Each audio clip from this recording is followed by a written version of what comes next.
अच्छा, हर हाउसवाइफ का एक ही रूटीन होता है। उनका जो है ना पूरे दिन में तो 12 घंटे में उनका तो 8 घंटे पूरा का पूरा किचन में ही बीत जाता है। तो इसके लिए वो ना क्या करती हैं, बहुत ही प्यारे-प्यारे से जुगाड़ करती रहती हैं, जिससे क्या होता है ना कि उनका टाइम भी कम लगे, साथ ही साथ पैसा भी ना जाए और जल्दी से उनका काम भी निपट जाए और वो अपने बच्चों के साथ एंड हस्बैंड के साथ जो है टाइम भी स्पेंड कर पाएँ। तो यही मैं आप लोगों के साथ शेयर कर रही हूँ कि किस तरह से मैं अपने किचन के कामों को जल्दी से निपटा लेती हूँ एंड छोटे से किचन को किस तरह से ऑर्गेनाइज रखती हूँ, जिससे कि आपके सामान जो है इधर उधर फैले ना।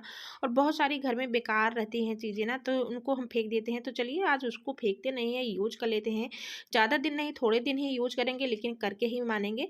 तो यहाँ पे कुछ टूटे फूटे चीज़ हैं जिनका मैं यूज करके आप लोगों को दिखाऊंगी। तो उसके लिए प्लीज़ वीडियो में इन तक बने रहिएगा। पसंद आएगा तो लाइक के साथ शेयर करना ज़रूर और सब्सक्राइब तो बिल्कुल भी कर दीजिएगा। तो चलिए दोस्तों, यहाँ पे मेरा टिप्स नंबर 1 है बेसन को लेकर के। तो जैसे मैं बेसन यहाँ पे छान रही थी ना, तो बेसन क्या होता है ना, उड़ते बहुत ज़्यादा हैं। तो इसमें आपको क्या करना है, इस तरह से कॉइन्स डाल देने हैं। तो इससे क्या होगा ना, आपके जो बेसन है उड़ेंगे नहीं, पूरा एरिया जो है अगल बगल का गंदा नहीं होगा, आप इजली कर पाएंगे। तो आप आटा भी छान रहे हैं तो इस तरह से कर दीजिएगा।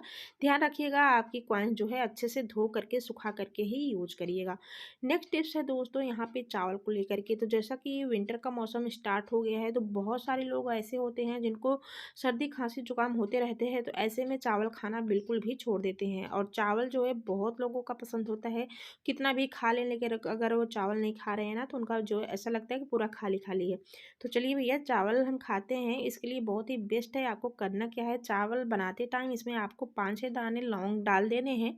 उसके बाद आपको चावल बना लेने हैं। तो आप चावल आप भी खाइए, बच्चों को भी खिलाइए। कितना भी ठंड का मौसम है, कितनी भी सर्दी जुकाम है, आपको चावल बिल्कुल भी नुकसान नहीं करेगा। आप इडली चावल को खा पाएंगे। तो ये बहुत ही बेस्ट है। जो लौंग होता है ना, बहुत ज़्यादा फ़ायदेमंद होता है, गर्म भी करता है और इस तरह से जो चावल का स्वाद होता है वो भी काफ़ी ज़्यादा यूनिक हो जाता है। तो आप ये ट्रिक ट्राई कर सकते हैं।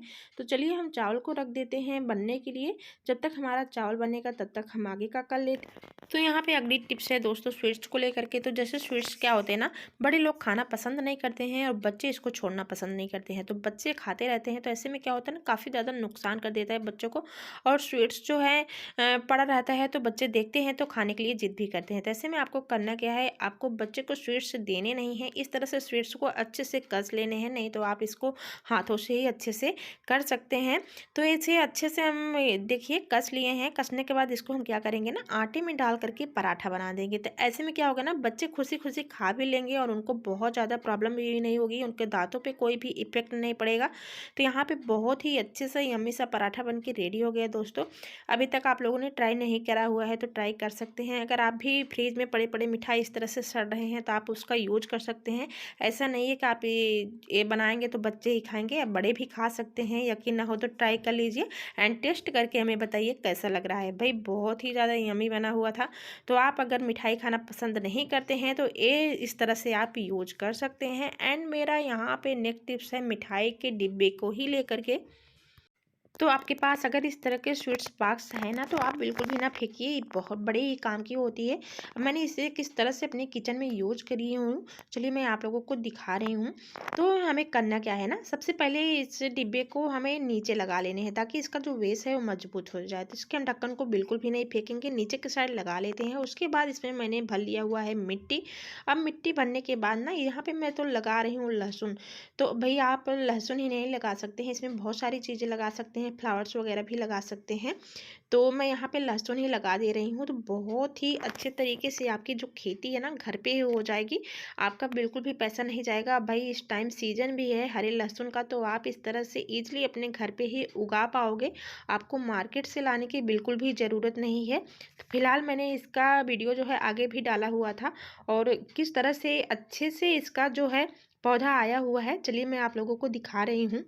तो यहाँ पे आप लोग देख सकते हैं दोस्तों, बहुत ही अच्छे तरीके से आया है। यहाँ पे मैंने 3-4 बार इसकी पत्तियों को निकाल भी चुकी हूँ।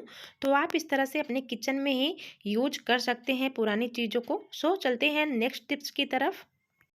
तो दोस्तों मैंने आज आप लोगों के साथ जितने भी चीज़ें शेयर कर रही हूँ ना, सब आपके घर में ईज़िली तरीके से मिल जाएगा, आपको बाहर से लाने की बिल्कुल भी ज़रूरत नहीं पड़ेगी। आप ईज़ी तरीके से अपने घर की पुरानी चीज़ों का यूज़ करके नए-नए तरीके से इसको बना सकते हैं। तो जैसा कि यहाँ पे मेरे पास ना ये बोरी है, तो मैंने इसका आधा जो पार्ट था मैंने यूज़ कर लिया हुआ था, लेकिन इतना बच गया था तो मैं इसको बिल्कुल भी फेंकी नहीं थी। तो चलिए आज इसका भी यूज़ कर लेते हैं। तो जैसे होता है क्या ना, हम किचन में अक्सर हमारा टाइम जाता रहता है, तो किचन में बहुत जितना चीज़ें बनाते हैं, तरह-तरह की रेसिपी वगैरह बनाते रहते हैं, तो भाई उसी तरीके से हमारे जो बर्तन होते हैं वो भी जूठे होते रहते हैं। तो कई-कई बर्तन ऐसे होते हैं जो जल जाते हैं, जिन्हें साफ़ करना काफ़ी ज़्यादा डिफ़िकल्ट हो जाता है। तो उसी के लिए मैं ये टिप्स लेकर के आई हूँ। तो अगर आपके पास भी इस तरह से फटी पुरानी बोरी पड़ी हुई है, तो आप उसको बिल्कुल भी स्किप मत करिए, उसको बिल्कुल भी मत फेंकिए, ये भी बड़े काम की होती हैं। तो वही होता है ना कि एक दिन सबका टाइम आता है, तो बस वही वाली हाल हो गई है। इसको मैं यहाँ पे कट कर ली हूँ छोटे पीस में, और इस तरीके से अच्छे से मैं मोड़ लूँगी। तो मोड़ने के बाद ना इसको मैं इस तरीके से मोड़ूँगी कि इसका जितने भी पार्ट इधर-उधर निकल रहे हैं सारे के सारे अंदर चले जाएँ, क्योंकि बोरी जो होती है वो अगर एक उसका धागा निकल रहा है ना तो खुलती चली जाती है। तो इस तरीके से मैंने अच्छे से इसको मोड़ लिया हुआ है। अब हम क्या करेंगे ना, इसकी सिलाई कर देंगे आरी-आरी। आप चाहो तो इसको अच्छे से चिपका भी सकते हैं, लेकिन मैं यहाँ पे सुई धागा की हेल्प से सिलाई कर लूँगी।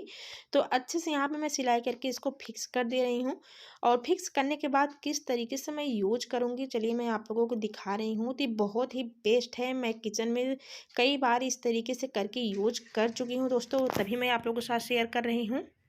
फिलहाल उसी के साथ मैं एक चीज़ और बना ले रही हूँ, उसके बाद साथ ही दोनों का यूज़ करके दिखाऊँगी। तो यहाँ पे मेरे पास ना एक पुराना सा मोजा है, तो भाई पुराना मोजा बहुत ज़्यादा इस टाइम घर में पड़े हुए हैं, क्योंकि विंटर के जो पुराने मोजे निकले हुए हैं, तो बहुत सारे ऐसे मोजे हैं ना जिन्हें हम 1 साल यूज़ करने के बाद अच्छे खासे रखते तो हैं, बट अगले बार जब उसे यूज़ करने के लिए निकालते हैं तो होता क्या है ना, कुछ की जो रबड़ होती है वो ख़राब हो गई होती है, तो जिसको यूज़ करना बिल्कुल भी नहीं बनता है। तो यहाँ पे हम फेंक नहीं रहे हैं, इसको किचन में ही यूज़ कर लेंगे। तो यहाँ पे मैं ली हूँ पुराना मोजा, और यहाँ पे मैं इसको अच्छे से मोड़ रही थी। फिलहाल चलिए अभी इसको हम साइड में रखते हैं, इसको किस तरह से बनाएंगे अभी मैं आप लोगों को वो दिखा रही हूँ। तो इसको मैं साइड में रख दे रही हूँ, उसके बाद अभी आगे दिखा रही हूँ कि किस तरह से इसका यूज़ करना है हमें।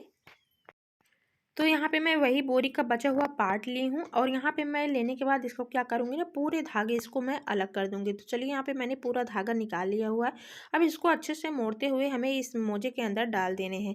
तो मैंने यहाँ मोजे के अंदर डाल दिया हुआ है। अब मैं मोजे से गांठ लगाती हूँ तो थोड़े से मोटे हो जाते हैं, इसलिए मैंने धागे से अच्छे से नॉट करके मोजा को वापस से पलट लिया हुआ है। तो पलटने के बाद कुछ इस तरह से सॉफ्ट सा स्पंजी बन के तैयार हो गया है। अब हम क्या करेंगे, इसको सुई की हेल्प से अच्छे से फिक्स कर देंगे। मैंने यहाँ पे सुई का हेल्प इसलिए लिया हुआ है क्योंकि क्या होता है ना, अच्छे से फिक्स हो जाता है। आप चाहो तो यहाँ पे गांठें भी लगा सकते हैं, लेकिन मैं यहाँ पे सिलाई कर दे रही हूँ। तो यहाँ पे इस तरह से मैं 2-3 बार कर लूँगी। तो मैंने यहाँ पे 2 चीज़ें पुरानी बोरी से बनाया हुआ है, और दोनों बड़ी ही कमाल की बनी के तैयार हुई हैं। तो चलिए मैं आपको दिखा रही हूँ। आप यकीन मानिए, आप एक बार इसको बना के ट्राई करेंगे तो आप बार बार करेंगे, और दूसरों लोगों को भी बताएंगे कि ऐसा करने से क्या होता है। तो चलिए इसको मैं यहाँ पे सिलाई कर ली हूँ। तो मैंने यहाँ पे 2 चीज़ें बना के रेडी कर ली हूँ, तो चलिए इन दोनों को मैं यूज़ करूँगी क्लीनिंग के लिए। तो पहला तो मैं यहाँ पे इसको ना आप अपने नहाने के टाइम, बाथ के टाइम यूज़ कर सकते हैं। दूसरा जो है बर्तन वगैरह क्लीन कर सकते हैं। तो आप दोनों तरीके से दोनों का यूज़ कर सकते हैं। फिलहाल मैंने जो बोरी वाला बनाया हुआ था उससे क्या हो गया ना, आप तवा कढ़ाई वगैरह जो क्लीन करेंगे ना, तो इससे आपको ज़्यादा मेहनत भी नहीं पड़ेगी, बहुत अच्छे से क्लीन हो जाएगा। तो तवा जो हमारा ना है अक्सर जलता ही रहता है, हम सब्जी पराठे वगैरह बनाते रहते हैं या सब्जी गर्म कर देते हैं इसी पे, या पराठे पूरियाँ बनाते रहते हैं ना, तवा हमारा जो है बहुत ज़्यादा जल जाता है। और इस तरह से जो मैंने यहाँ पे मोजे वाला बनाया हुआ है, इससे क्या करेंगे, आप बाथ टाइम इसका यूज कर सकते हैं। तो जैसे इस टाइम विंटर के मौसम में होता क्या है, हम सावर जेल का यूज करते हैं, तो इसे हम हाथों से लगाते हैं, तो इससे 2 चीज़ें होती हैं, हमारा सावर जेल जो है वो भी बहुत ज़्यादा खर्च होता है, साथ ही साथ हमें जो है उसका जो हमारे मैल बैठे रहते हैं वो भी नहीं निकलते हैं। तो ऐसे में आपको क्या करना है, इस तरह से सावर जेल को इस मोजे के ऊपर से डाल देने हैं, उसके बाद आप अच्छे से अपनी क्लीनिंग कर सकते हैं। दोस्तों बहुत ही परफेक्ट है, इसमें बिल्कुल भी हार्डनेस नहीं है, बहुत ज़्यादा सॉफ्ट है। आप यकीन मानिए यूज करिए, उसके बाद ही आपको पता चलेगा। तो इस तरीके से आप जो है विंटर के मौसम में इसका यूज कर सकते हैं, और आप इसको नहाने के लिए भी यूज कर सकते हैं, नहीं तो आप बर्तन क्लीनिंग करने के लिए आप कई तरीके से क्लीनिंग कर सकते हैं, जैसा आपको उचित लगे, परफेक्ट लगे, आप उसी तरीके से यूज कर सकते हैं। तो मैंने यहाँ पे आप लोगों को 2 चीज़ें बना के दिखाया हुआ है। है, दोनों का यूज़ बहुत ही बेस्ट है। आप अपने तरीके से यूज़ कर सकते हैं। तो जैसे कि मैं आप लोगों को दिखा रही हूँ, आप बाथ टाइम करते समय इसका भी यूज़ कर सकते हैं। अगर आप इसके ऊपर साबुन वगैरह भी लगा रहे हैं तब भी आप परफेक्टली कर सकते हैं। उसके बाद इसी से आप बर्तन भी क्लीन कर सकते हैं। अगर आप इसके नहाने के लिए यूज़ नहीं कर रहे हैं तो आप बर्तन क्लीनिंग के लिए भी इसको यूज़ कर सकते हैं।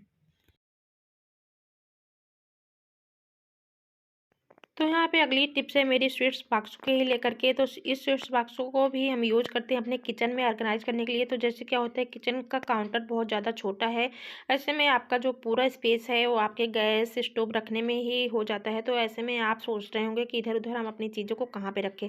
तो अगर आप इस तरह से इसमें चीज़ें रखेंगे ना, तो आप काउंटर टॉप को अच्छे से क्लीन कर पाएंगे। आप इसको इधर उधर करके भी अच्छे से क्लीन कर पाएंगे।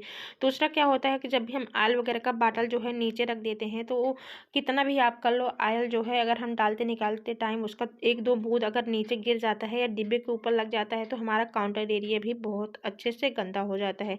तो आप इस तरह से छोटे छोटे चीज़ों को यूज करके अपने काउंटर एरिया को अच्छे से क्लीन कर पाएंगे। तो इससे क्या होगा, नीचे जितने भी अगर तेल वगैरह लग भी रहे हैं तो आप उसको चेंज कर सकते हैं। आपको बिल्कुल भी जो है साफ़ करने की ज़रूरत नहीं पड़ेगी। तो यहाँ पे इस तरह से पेपर आप लगा देंगे ना, तो आप सिर्फ पेपर चेंज करेंगे, क्योंकि आपका जो बॉक्स है वो जल्दी तो टूटने वाला है नहीं। तो इस तरह से आप पेपर चेंज करते जाइएगा। आप इस तरह से ऑयल वगैरह का बाटल भी रख सकते हैं। अब इसमें आपको ज़रूरी नहीं है कि आप ऑयल का बाटल ही रख सकते हैं, इसमें आप जो अचार वगैरह होते हैं उसके बाटल भी रख सकते हैं। नहीं तो जो छोटे छोटे बाटल्स होते हैं जो इधर उधर बिखरे पड़े रहते हैं, आप उसको भी इस तरह से इसमें ऑर्गेनाइज करके रख सकते हैं। तो यहाँ पे मैं 2-3 डिब्बों को इस तरह से अपने किचन में रखी हूँ। जैसे कि हमारे पास इस तरह से जो मसाले वगैरह होते हैं ना, तो हम इनको इस तरह से रख देते हैं, तो ये काफ़ी ज़्यादा हेल्प करता है। तो इस तरह से आप छोटी छोटी चीज़ों का यूज करके नए नए जुगाड़ करके ना अपने किचन को क्लीन कर पाएंगे।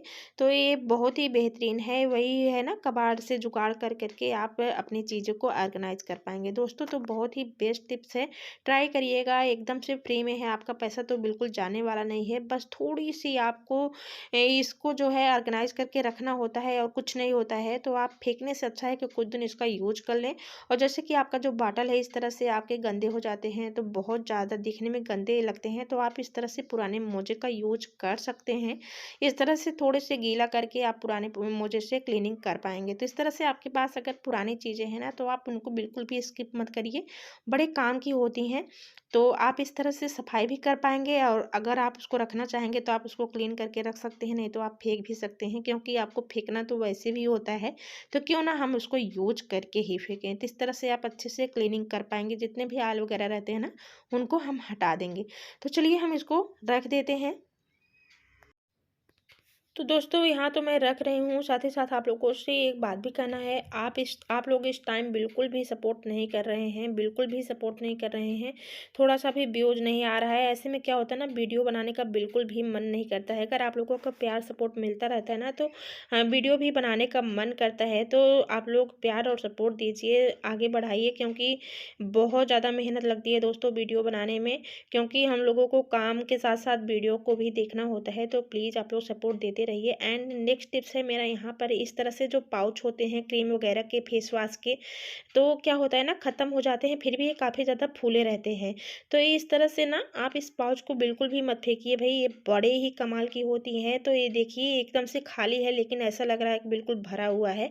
तो इसको हम किस तरीके से यूज कर सकते हैं, चलिए आपको दिखा रही हूँ। तो इस तरह के पाउच ना आप अपने दरवाजे के पास रख सकते हैं। जैसे कुछ कुछ दरवाजे में ऐसे होते हैं, स्टॉपर नहीं होते हैं, तो दरवाजे जो हैं आगे पीछे आते रहते हैं बार बार। आपको या तो नीचे कुछ लगाना पड़ता है, नहीं तो ये ऐसे ही आगे पीछे आते रहते हैं। तो चलिए इसका टेंशन भी हम ख़त्म कर देते हैं। आपको करना क्या है ना, जो मैंने आप लोगों को पाउच दिखाया हुआ था, उसी पाउच को लेना है, उसके बाद दरवाजे में लगा देने हैं। तो जो आपका दरवाज़ा इधर उधर आ रहा है ना, बिल्कुल भी नहीं आएगा।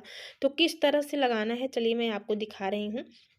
तो आपको ना दरवाजे के एकदम से एंड में जाना है, जहाँ पे आपको जाना है वहाँ पे लेते हुए इस तरह से एकदम से टाइट कर देने हैं। अब आपको दरवाजा का जहाँ तक रखना है वहीं तक आप इस तरह से कर देंगे, तो बिल्कुल भी इधर उधर नहीं जाएगा। मजाल है कि ये खिसक जाए। तो दोस्तों अगली टिप्स है आलू को लेकर के। तो इस टाइम भाई आलू और मटर का ही तो बहार है, इससे नई नई रेसिपी बनते रहते हैं। तो यहाँ पे सबसे ज़्यादा प्रॉब्लम हो जाती है छिलका निकालने का, क्योंकि नई आलू के छिलके जो होते हैं टूटे टूटे से रहते हैं, जल्दी से निकलते नहीं हैं और हाथ भी बहुत ज़्यादा जलते हैं। और इसमें ना सबसे बड़े आप ठंडा पानी का यूज करेंगे तो इस आलू का ना जो टेस्ट होता है एकदम से ख़राब हो जाता है। तो नई आलू में आप ठंडा पानी का यूज़ बिल्कुल भी ना करिए। तो यहाँ पे मैं करूँगी क्या, क्योंकि हाथ भी आपका ना जले, साथ ही साथ आपका काम भी जल्दी हो जाए। तो ऐसे में आपको करना क्या है, लेना है चाकू और इस तरह से पीसेज में इसको कट कर लेने हैं। तो ऐसे में 2 चीज़ हो जाएगी, आपके जो छिलके हैं वो भी ईज़िली निकल जाएँगे, साथ ही साथ जो आलू है आपका वो भी ठंडा हो जाएगा।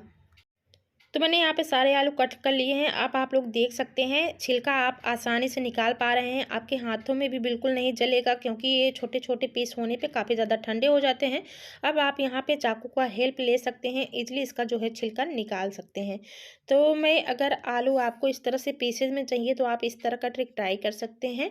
और अगर आपको पीसेज़ में नहीं चाहिए, आपको इसी टाइम आलू को मैश भी करना होता है, तो पहले आप छिलका निकालेंगे, उसके बाद ही उसको मैश करेंगे। जैसे पराठा वगैरह बना रहे हैं तो उसमें आलू को आपको जो है ना पीसेज में नहीं चाहिए होगा, आपको मैश किया हुआ चाहिए होगा। तो इसके लिए भी बहुत ही बेहतरीन है। अगर आप इस तरह से नहीं छीलना चाहते हैं तो चलिए उसको भी हम आप लोगों को दिखा रहे हैं कि किस तरह से कर सकते हैं।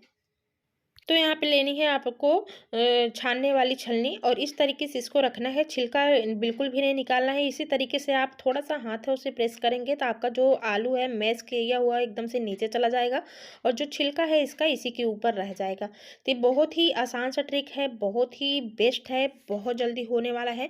तो इस ट्रिक को आप ट्राई करके आलू को एक ही साथ छील एंड मैश दोनों कर पाएँगे। तो आप लोग देख सकते हैं इस तरह से आपका जो छिलका है सारा का सारा ऊपर रह जाएगा। आप इजी तरीके से अपने किचन के काम को निपटा पाएंगे। आपको किसी की हेल्प की बिल्कुल भी ज़रूरत नहीं पड़ेगी। आप इजी तरीके से अकेले ही सारा का सारा काम जो आपका घंटों में होगा वो आप सिर्फ आधे घंटे में ही कंप्लीट करके निपटा लेंगे। तो यहाँ पे मेरी अगली एंड लास्ट टिप्स है दोस्तों रोटी को लेकर के। तो जैसा हम जल्दी जल्दी में उठते हैं, बच्चों का टिफ़िन बनाना होता है या पति को ऑफिस भेजना होता है, तो जल्दी जल्दी रोटियाँ पूड़ियाँ बनाने लगते हैं। तो क्या होती है ना, हमारी जो रोटियाँ होती हैं बेलन में चिपक जाती हैं, चौके में चिपक जाती हैं और यहाँ पे हम सूखा आटा लगाते हैं तो आटा भी चिपकता जाता है। तो इस तरह से आपकी जो रोटियाँ होती है एकदम से ख़राब हो जाती है। आप बहुत जल्दी से नहीं बना पाते हैं, आपको बहुत ज़्यादा दिक्कत हो जाती है। तो इसके लिए बहुत ही बेहतरीन सा ट्रिक्स है। आपको करना क्या है, इस तरह से आप जब भी चकला बेलन का यूज कर रहे हैं तो आप डायरेक्ट रोटियां बिल्कुल भी ना बनाएं। ऐसे बनाएंगे तो आपकी रोटियां जो हैं एकदम से ख़राब हो जाएंगी, आपको बार बार बनाना पड़ेगा। तो इसके लिए बहुत ही बेहतरीन सा टिप्स है। आप जब भी अपने बेलन या चकला को धुल रहे हैं तो इसको अच्छे से पहले क्लीन कर लीजिए। उसके बाद आपको ना डायरेक्ट यूज नहीं करना है, आपको क्या करना है, थोड़ी से गैस को ऑन करना है और वहाँ पे इस तरह से घुमाते हुए अपने चकला बेलन को अच्छे से सुखा लेना है। तो इस तरह से आप करेंगे ना तो आपकी रोटियां पूड़ियाँ एकदम से परफेक्ट बनेगी। सो दोस्तों आज की वीडियो यहीं तक है। सो मिलती हूँ नेक्स्ट वीडियो में, तब तक के लिए bye bye, thank you so much.